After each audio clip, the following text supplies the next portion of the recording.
दिल्ली में चुनाव की घंटी बज चुकी है, सिर्फ तारीखों का ऐलान होना बाकी है। ऐसे में हर पार्टी अपनी अपनी सरकार का दावा कर रही है। चुनाव से पहले ही बीजेपी ने कराया है दिल्ली की 70 विधानसभा सीटों पर एक सर्वे, और इस सर्वे में बीजेपी ने खुद को 43 से 48 सीटें दी हैं, जबकि आम आदमी पार्टी को 15 से 19 सीटें दी हैं। बीजेपी ने अपने सर्वे में कांग्रेस को तीसरे नंबर पर आंका है। हालांकि सीट बढ़ते हुए कांग्रेस को 8 से 11 सीटें तक मिलने का अनुमान लगाया है। बीजेपी ने यह सर्वे अक्टूबर के आखिरी और नवंबर के पहले हफ्ते के बीच किया है। तो बीजेपी के अपने सर्वे में बीजेपी खुद को 48 सीटें दे रही है। दूसरे नंबर पर आम आदमी पार्टी को रख रही है, लेकिन उसकी सीटें घटा दी गई है।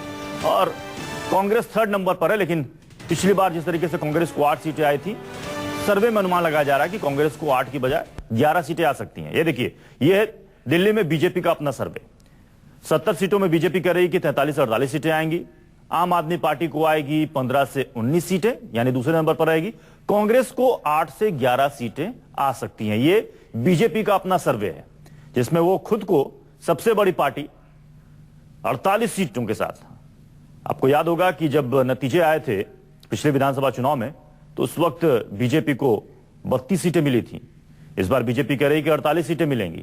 कांग्रेस को 8 सीटें मिली थी, 3 सीटें बढ़ सकती है बीजेपी, ऐसा अनुमान है उसके सर्वे का। जबकि आम आदमी पार्टी नंबर 2 पर जरूर है, लेकिन सीटें काफी घटा दी गई हैं। यह सर्वे में 15 से 19, ये बीजेपी के सर्वे का यह अनुमान है।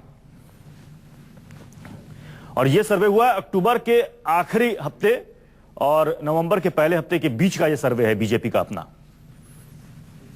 तो दिल्ली में विधानसभा चुनाव के बस तारीखों का ऐलान होना बाकी है।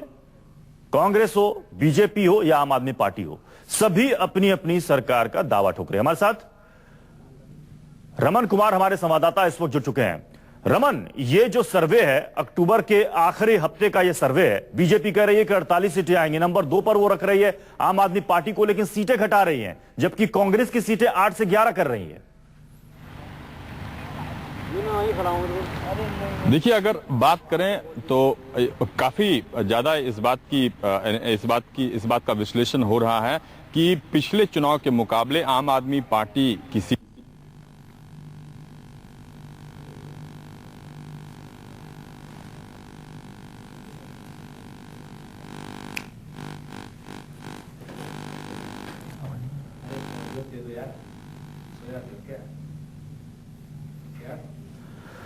रमन, आपकी आवाज हम तक नहीं पहुंच पा रही है, आपसे हम दोबारा संपर्क करने की कोशिश करेंगे। और ये देखिए, सर्वे आपको दिखा रहे हैं, बीजेपी का अपना सर्वे है।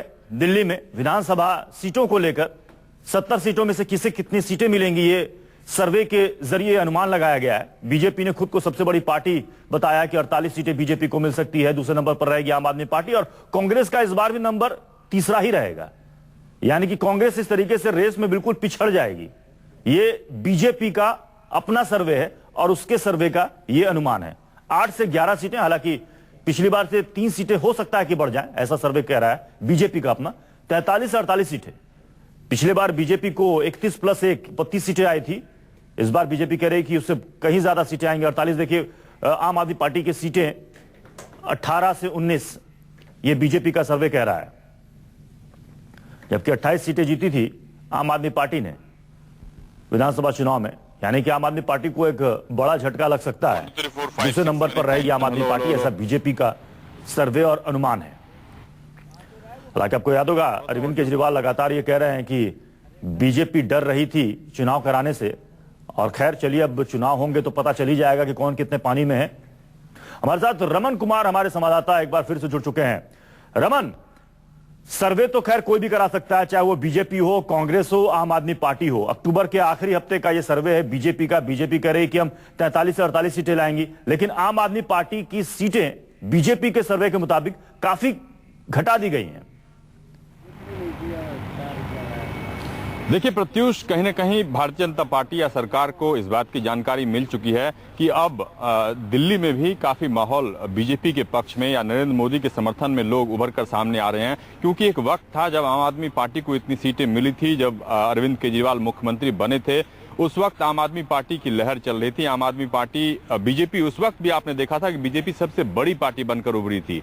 लेकिन उस वक्त के हालात और अभी के हालात में काफी फर्क पड़ा है, क्योंकि हरियाणा और महाराष्ट्र में सरकार बनाने के बाद नरेंद्र मोदी की लोकप्रियता जिस तरीके से लोकसभा के वक्त थी, उस लोकप्रियता में कमी नहीं आई है, ये एनालिसिस अभी तक बताया जा रहा है। इसीलिए बीजेपी को उम्मीद है कि अगर नरेंद्र मोदी का दौरा लगातार कई जनसभा 10 से 12 जनसभा करने का अभी तक उनकी प्लानिंग है, अगर 10 से 12 जनसभा दिल्ली में करते हैं तो जो बीजेपी का आंकड़ा है वो पूर्ण बहुमत से काफी आगे निकल जाएगा।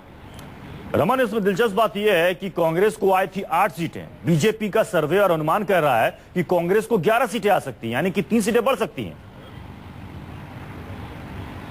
बिल्कुल, ये बात तो देखिए, कांग्रेस के नेताओं को भी ऐसा लगता है कि पिछली बार चूंकि कांग्रेस पार्टी की स्थिति काफी खराब हुई थी, शीला दीक्षित से हमने इंटरव्यू किया था, उस इंटरव्यू में भी शीला दीक्षित ने कहा था कि कांग्रेस की ऐसी स्थिति नहीं है कि वो सरकार बनाए, लेकिन पिछली बार जितनी सीटें आई थी उस सीटों में इजाफा होगा और आम आदमी पार्टी की सीटें घटेंगी। यानी कि जो बीजेपी का सर्वे है उस सर्वे को शीला दीक्षित या कांग्रेस के नेता भी, शीला दीक्षित ने तो ऑन रिकॉर्ड कैमरे के सामने ऑन किया था, कांग्रेस के नेता, बहुत सारे नेता जो है कैमरे पे ये बात नहीं बोल रहे, लेकिन उनका भी यही मानना है कि आम आदमी पार्टी की सीटें घटेंगी और बीजेपी सरकार बनाने की हालत में हो सकती है, लेकिन कांग्रेस की सीटें में बहुत ज्यादा फेरबदल नहीं होगा। 8 से 10, 11 सीटों के आसपास कांग्रेस को सीटें मिलने की उम्मीद है। प्रत्युष, रमन, यानी कि एक बात तो साफ है कि बीजेपी को भी लगता है कि आम आदमी पार्टी दिल्ली में पूरी तरीके से बेअसर नहीं हुई है, इसलिए शायद सर्वे में दूसरे नंबर पर आम आदमी पार्टी ही है। ये बात बिल्कुल सही है, क्योंकि आम आदमी पार्टी जो चुनाव की तैयारी कर रही है, अगर चुनाव की तैयारी की बात करें तो आम आदमी पार्टी बीजेपी और कांग्रेस से भी ज्यादा ग्राउंड लेवल पर काम कर रही है। अरविंद केजरीवाल लगातार जनसभा कर रहे हैं, पब्लिक मीटिंग्स कर रहे हैं, आम आदमी पार्टी के जितने भी विधायक थे वो लगातार जनता के सामने अपनी पार्टी का ब्यौरा रख रहे हैं। कहीं न कहीं आम आदमी पार्टी की मेहनत बीजेपी और कांग्रेस के नेताओं से ज्यादा हो रही है, ये बात बिल्कुल सही है, लेकिन नरेंद्र मोदी की हवा या नरेंद्र मोदी के चलते, नरेंद्र मोदी की लगातार जनसभा के बाद माहौल में काफी तब्दीली आएगी, इस बात के काफी आसार बाकी जो सर्वे हैं उनका भी यही मानना है। और बीजेपी ने जो भी सर्वे किया है वो बीजेपी ने भी अपनी पार्टी को पूर्ण बहुमत में दिखाया है। चलिए।